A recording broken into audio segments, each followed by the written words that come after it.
So one of the awesome things about living in Italy is that if you like a particular wine that you bought from the local area, you're probably not that far away from the actual winery itself, and you can always stop by.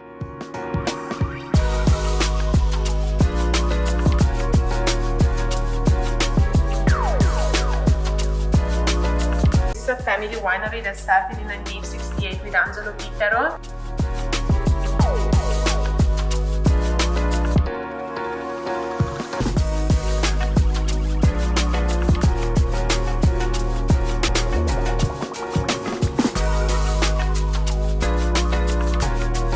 This is pretty cool. I love this place. It's really, really beautiful. The views, especially from the second floor, are outstanding. I definitely want to come back here more than a couple times, that's for sure.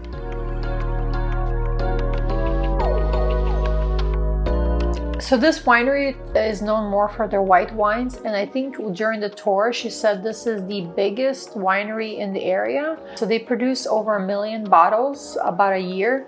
So here we're usually, Vernon and I, we like red wines, but these whites, I mean, they're really nice for the summer, especially when it's getting hot outside. You just have them perfectly chilled with some seafood or like a salad. This is so nice.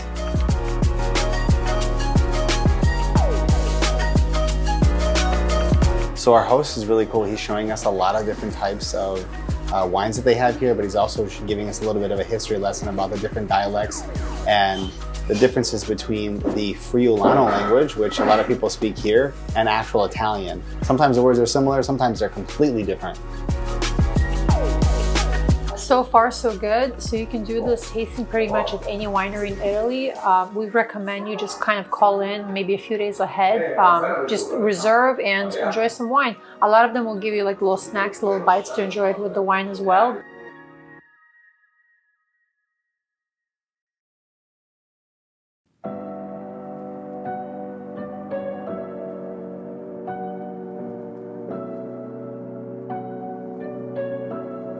So we're pretty lucky because we live here in Italy in the area where a lot of white wines are made. All throughout Italy you can get red wines, most people are used to, but we're actually pretty lucky in the sense that we can come to a place like this that specializes in white wines. The host of this place is really, really nice. He's telling us about everything related to the wines and the history and stuff like that, all the little details between the wines.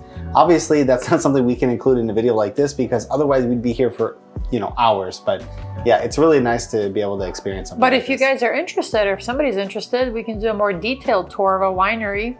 I mean, we live probably around like 24 wineries within like 20 minutes driving from our house. Yeah. So that is, again, another plus of living in Italy. You are living within like history and of food and culture and everything. The Fosco is the stronger of our reds.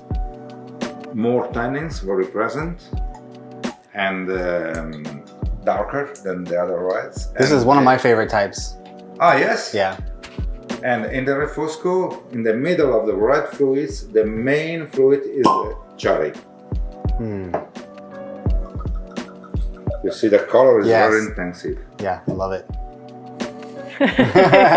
Grazie.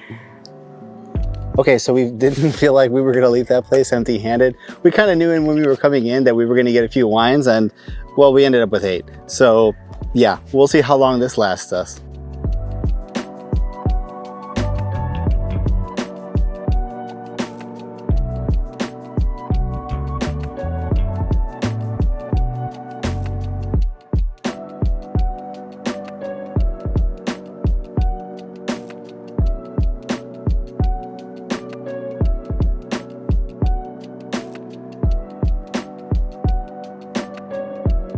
So Vernon likes to get very confident with his Italian, and now we have an Italian menu.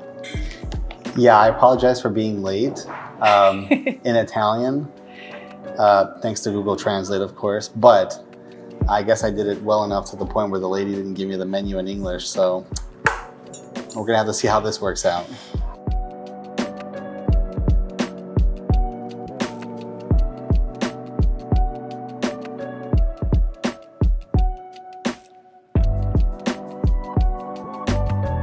So this is probably our favorite steakhouse in the northern region. In Italy, when you get a steak, they don't ask you how you want it cooked. They cook it the way they want it cooked, and if you don't like it, in some parts of Italy, they will tell you too fucking bad. So if you like your steak kind of on the well done side, don't get steak in Italy because they are very particular, especially the bistecca fiorentina, the one we had in Dario. I'll link the video. They don't even ask you, like, this is the way they cook it, and that is what chefs suggest, and that is the best. So it's always typical for them to give you a little basket of bread.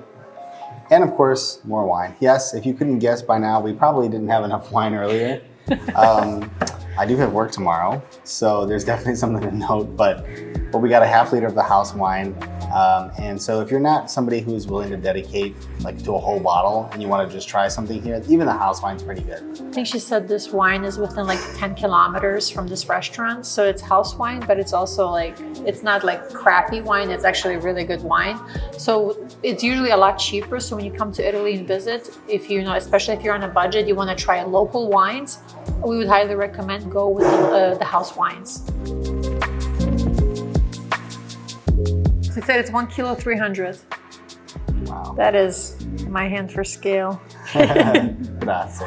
Pretty lucky because we live not far away from a town called San Daniele, which is pretty famous for prosciutto. So prosciutto is pretty well known in the United States. It's not really easy to get though, but we're lucky enough to have it here. So we thought, what would go best with our steak? I know, more meat. So that's what we got here, prosciutto. Hey, we've got some grilled vegetables. Oh yeah, that's right. I forgot about that. Hopefully that balances out the wine, all the wine that we drank in this steak. We also got bread. So this is so fresh. As soon as she brought it to the table, like you can just smell it, and it just smells so good. So they have different months of aging. I think this one's pretty fresh. Usually the older they get more like crystallized. But if you never had prosciutto, I would highly, highly recommend trying it.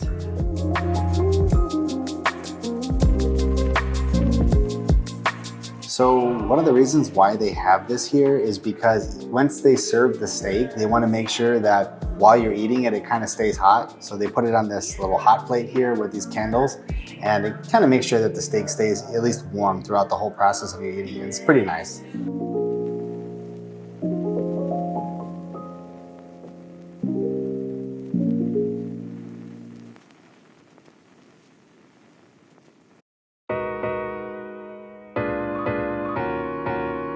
To show you how tender it is. Look at that, it's just falling apart. So as you can see, we're working through the steak here. There's no way we're gonna finish all of it. I mean, with the wine that we had prior to coming here, this wine, the vegetables, which they weren't any calories, but they were good. They were amazing. Honestly, it's some of the best tomatoes I've ever had. And that steak, we've got our work cut out for us, but we're gonna try to leave a little bit for Atlas, and we'll show you that in a little bit, but this is just amazing. Honestly, we can't complain. So the beauty of living in Italy is you don't have to go far to get good food. I mean, this is literally like 20 minutes driving, and it's on the fancier side, but it's just the quality you can get here. It's amazing. The things I really love about coming to this restaurant, not only can you see your steak being cooked, but as soon as you walk in, you have this masterpiece. Vernon and I were just talking, one day we're gonna have a smaller scale of this in our house.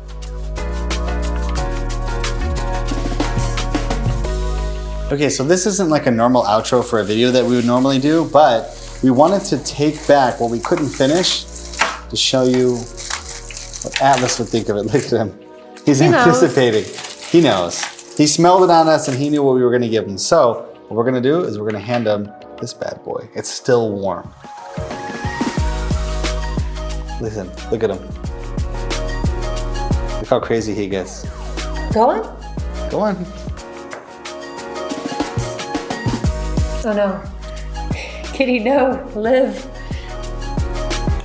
Kitty, you are in dangerous territory there, my friend.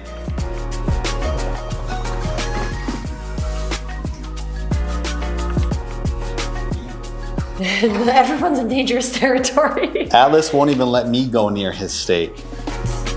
So that's pretty much it. We hope you liked it.